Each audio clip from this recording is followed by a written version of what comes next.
शोरकोट हक महर की डिग्री शुदा जमीन का कब्जा न दिलवाया जा सका। अदालत के वारंट दाखिल भी बेअसर।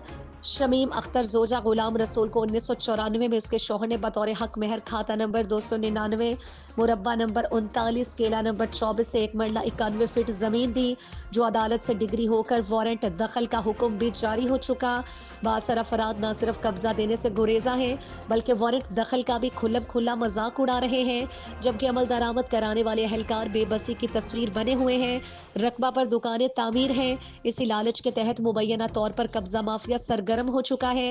मुतासरा खातून और उसके शौहर ने असिस्टेंट कमिश्नर शोरकोट सदफ अकबर, तहसीलदार गद्दावर पटवार हल्का, डिप्टी कमिश्नर जंग, कमिश्नर फैसलाबाद और वजीर आला मोहतरमा मरियम नवाज से इंसाफ की अपील की।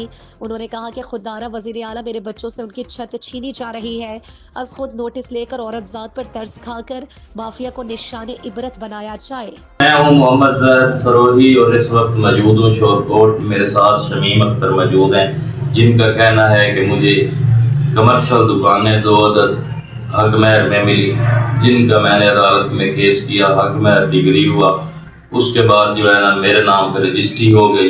अब जो है अदालत महकमा माल को हुक्म दे रही है, लेकिन मुझे मौके पे ना तो कब्जा दिलवाया जा रहा है और ना ही मेरी कोई सुन रहा है। हमारे साथ मौजूद है शमीम अख्तर, आइए उनसे पूछते हैं कि क्या मामला है। जी शमीम अख्तर, क्या मामला पेश आया है? जी मेरे हक में मेरे हक दे डिग्री हो ਤੁਹਾਡਾ ਨਾਂ ਕੀ ਹੈ? शमीम अख्तर जी। कितने रहंदे हो तुसी? जी चक 478 की मामला पेश आया है? जी मेरे कमिश्नर 2 दुकाना हैं जी, एक मरला 91 फुट दे विच कमर्शियल दुकान है जी।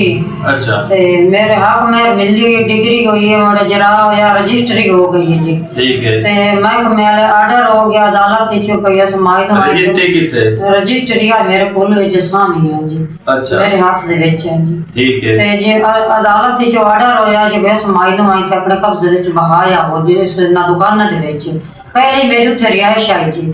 मुड़ ने मेरे को कब्जा खो लिया, खोते ना सामान चा लिया। मैं थाने वरियाम में गई, मेरा कोई अमल बरामद नहीं हो रही जी। हुण मैं मेरा ये भाई मेरे हक मैंने मिलिया जावे, मैंने कब्जा मिलिया जावे। जिथे मेरी 299 दे विच है 299 खाता, वो मैंने बठिंदे 296 खाते दे विच मेरा 296 खाते कोई ला तलक नहीं।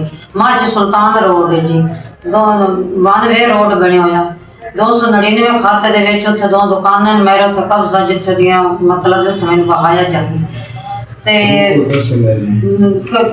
मरियम निवाज है जी, अपील है जी।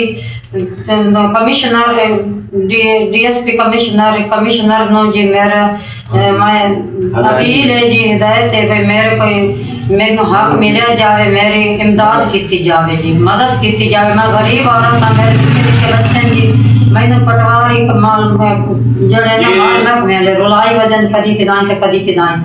मेरी जी कोई सुनाई नहीं पिया देंदा, ना कोई पुलिस वाले ना कोई महकमे वाले, कोई भी नहीं सुनाई दे रहा है जी। मेरे अल्लाह वास्ते मेरी ना सुनाई हो जावे, मैनू हक मिलिया जावे जी। इनका यही कहना था कि मुझे हक महर में दुकानें मिली कमर्शियल माजी सुल्तान रोड पर, जिनका मैंने दावा दायर किया तो वो डिग्री हुई, डिग्री के बाद रजिस्ट्री हुई, रजिस्ट्री के बाद जज साहब ने महकमा माल के जिम्मे लगाया कि कब्जा मुदैया के हवाले इसके शमीम अख्तर के हवाले करवाया जाए, जो कि आज तक ना हो सका। इनका कहना है कि मेरे साथ कोई भी ताउन नहीं कर रहा।